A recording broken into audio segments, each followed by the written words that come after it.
Sylvester and the Magic Pebble by William Steig.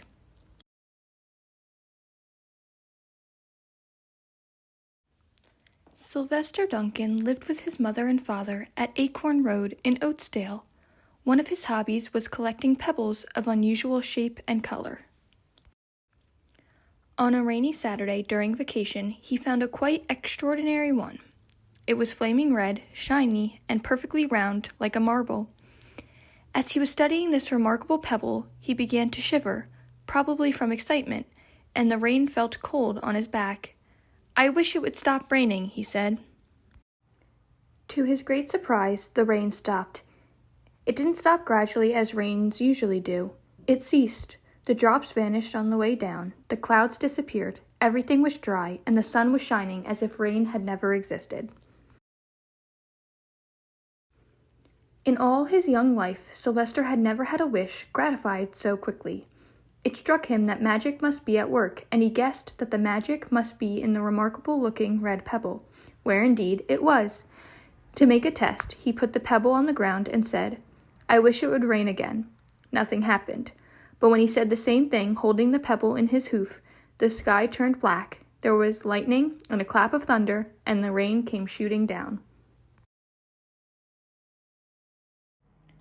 "What a lucky day this is," thought Sylvester. "From now on I can have anything I want. My father and mother can have anything they want. My relatives, my friends, and anybody at all can have everything anybody wants." He wished the sun shine back in the sky, and he wished a wart on his left hind fetlock would disappear, and it did, and he started home, eager to amaze his father and mother with his magic pebble. He could hardly wait to see their faces. Maybe they wouldn't even believe him at first. As he was crossing Strawberry Hill, thinking of some of the many, many things he could wish for, he was startled to see a mean, hungry lion looking right at him from behind some tall grass. He was frightened. If he hadn't been so frightened, he could have made the lion disappear, or he could have wished himself safe at home with his father and mother. He could have wished the lion would turn into a butterfly or a daisy or a gnat. He could have wished many things, but he panicked and couldn't think carefully. "I wish I were a rock," he said, and he became a rock. The lion came bounding over, sniffed the rock 100 times, walked around and around it, and went away confused, perplexed, puzzled, and bewildered. "I saw that little donkey as clear as day. Maybe I'm going crazy," he muttered. And there was Sylvester, a rock on Strawberry Hill, with the magic pebble lying right beside him on the ground, and he was unable to pick it up. "Oh, how I wish I were myself again," he thought, but nothing happened. He had to be touching the pebble to make the magic work, but there was nothing he could do about it. His thoughts began to race like mad. He was scared and worried. Being helpless, he felt hopeless. He imagined all the possibilities, and eventually he realized that his only chance of becoming himself again was for someone to find the red pebble and to wish that the rock next to it would be a donkey. Someone would surely find the red pebble. It was so bright and shiny. But what on earth would make them wish that a rock were a donkey? The chance was 1 in a billion at best. Sylvester fell asleep. What else could he do? Night came with many stars. Meanwhile, back at home, Mr. and Mrs. Duncan paced the floor, frantic with worry. Sylvester had never come home later than dinner time. Where could he be? They stayed up all night wondering what had happened, expecting that Sylvester would surely turn up by morning. But he didn't, of course. Miss Duncan cried a lot, and Mr. Duncan did his best to soothe her. Both longed to have their dear son with them. "I will never scold Sylvester again as long as I live," said Miss Duncan, "no matter what he does."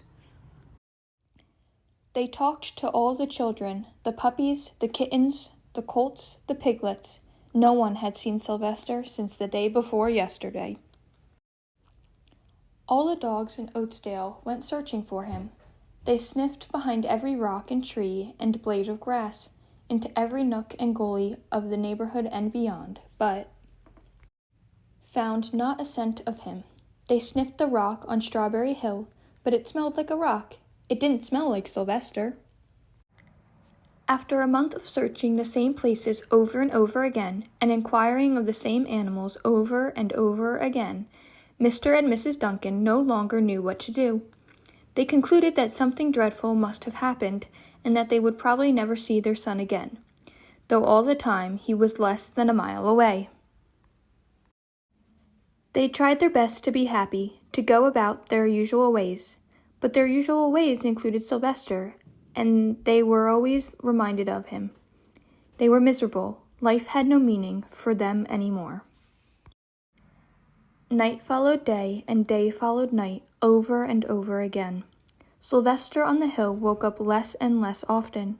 When he was awake, he was only hopeless and unhappy. He felt he would be a rock forever, and he tried to get used to it. He went into an endless sleep. The days grew colder. Fall came with the leaves changing color, then the leaves fell and the grass bent to the ground. Then it was winter. The winds blew this way and that. It snowed. Mostly the animals stayed indoors, living on the food they had stored up. One day a wolf sat on the rock that was Sylvester and howled because he was hungry. Then the snows melted, the earth warmed up in the spring sun, and things budded. Leaves were on the trees again, flowers showed their young faces. One day in May, Mr. Duncan insisted that his wife go with him on a picnic. "Let's cheer up," he said. "Let us try to live again and be happy even though Sylvester, our angel, is no longer with us." They went to Strawberry Hill. Miss Duncan sat down on the rock. The warmth of his own mother sitting on him woke Sylvester up from his deep winter sleep. How he wanted to shout, "Mother! Father! It's me, Sylvester, I'm right here." But he couldn't talk. He had no voice. He was stone dumb. Mr. Duncan walked aimlessly about while Miss Duncan set out the picnic food on the rock: alfalfa sandwiches, pickled oats, sassafras salad, Timothy compote. Suddenly, Mr. Duncan saw the red pebble. "What a fantastic pebble!" he exclaimed. Sylvester would have loved it for his collection. He put the pebble on the rock. They sat down to eat.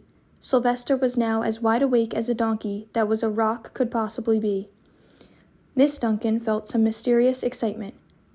"You know, Father," she said suddenly, "I have the strangest feeling that our dear Sylvester is still alive and not far away." I am, Sylvester wanted to shout, but he couldn't. If only he had realized that the pebble resting on his back was the magic pebble. "Oh, how I wish he were here with us on this lovely May day," said Miss Duncan. Mr. Duncan looked sadly at the ground. "Don't you wish it too, Father?" she said. He looked at her as if to say, "How can you ask such a question?" Mr. and Mrs. Duncan looked at each other with great sorrow. "I wish I were myself again. I wish I were my real self again," thought Sylvester. And in less than an instant, he was. You can imagine the scene that followed. The embraces, the kisses, the questions, the answers, the loving looks, and the fond exclamations. When they had eventually calmed down a bit and had gotten home, Mr. Duncan put the magic pebble in an iron safe. Some day they might want to use it, but really for now, what more could they wish for? They all had all that they wanted. The end.